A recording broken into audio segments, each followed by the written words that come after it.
ये एक चौंका देने वाली घटना है जो सन 1950 में घटी थी। उत्तर प्रदेश के रानी बाजार गांव में एक राम प्रकाश तिवारी नाम का आदमी रहता था। उसकी 5 साल की लड़की थी जिसको कैंसर था। राम प्रकाश तिवारी ने उसका कई जगह से इलाज करवाया। इतना इलाज करवाने के बाद भी उसकी बेटी बच ना सकी और रात के 1 बजे उसकी मौत हो गई। उसी रात दूसरे गांव में एक मोहिनी नाम की लड़की की ट्रक से टकराने से मौत हो गई थी। मोहिनी के परिवार ने उसका देह संस्कार कर दिया।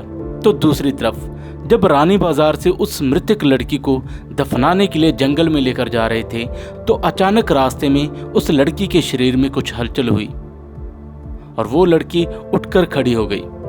लोग इस घटना को देखकर डर गए, लेकिन उस लड़की के परिवार वाले उस लड़की को जिंदा देखकर बहुत खुश हुए।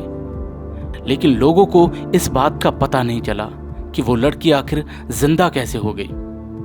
लेकिन उस लड़की के शरीर को किसी और आत्मा ने जकड़ लिया था। 5 साल की लड़की के शरीर के अंदर मोहिनी नाम की आत्मा घुस चुकी थी। वह अलग अलग जगह पर जाकर बहुत दुखी हो चुकी थी और परेशान भी थी। उसका खाना पीने में मन नहीं लगता था।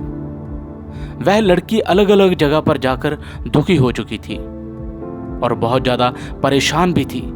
उसका खाने पीने में मन नहीं लगता था, लेकिन उसकी माँ अक्सर अपने हाथों से उसको खाना खिला देती थी। एक दिन वो लड़की अपनी माँ के साथ अपने मामा जी के घर जा रही थी और रास्ते में अचानक वो जगह आ गई जहाँ पर मोहिनी की मौत हुई थी। उस बच्ची ने अपनी माँ को इशारा करके बताया कि ये रास्ता उसके गांव की तरफ जाता है। उसकी माँ ने अपनी बेटी की बातों को अनसुना कर दिया और उसको अपने साथ लेकर अपने भाई के घर पर पहुंच गई। उसके मामा जी के घर के पास मोहिनी के गांव की एक औरत नकिता किसी काम से आई हुई थी। मोहिनी की आत्मा ने उसको पहचान लिया और उसको पीछे से आवाज दी। नकिता ने जब उस लड़की के मुंह से अपना नाम सुना तो उसको बहुत अजीब महसूस हुआ। वह हैरान थी कि वो बच्ची उसका नाम कैसे जानती है। नकिता के पूछने पर उस लड़की ने उसको सारी घटना बताई और उससे बोली कि मेरी मौत अभी हुई नहीं थी, लेकिन मेरे घर वालों ने मुझे पहले ही जला दिया था और मैं इस बच्ची के खाली शरीर को देखकर इसमें रहने लगी। जब नकिता ने इस बात को सुना तो उसने गांव में जाकर सबको ये बात बताई। मोहिनी का सारा परिवार मोहिनी से मिलने के लिए उस गांव में आया और उस लड़की ने अपने पूरे परिवार को पहचान लिया।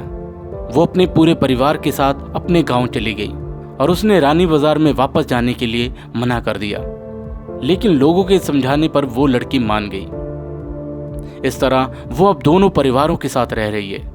इस कहानी से हमें ये पता चलता है कि अगर किसी की अधूरी इच्छा पूरी ना हो तो उसकी आत्मा किसी भी शरीर को अपना सकती है।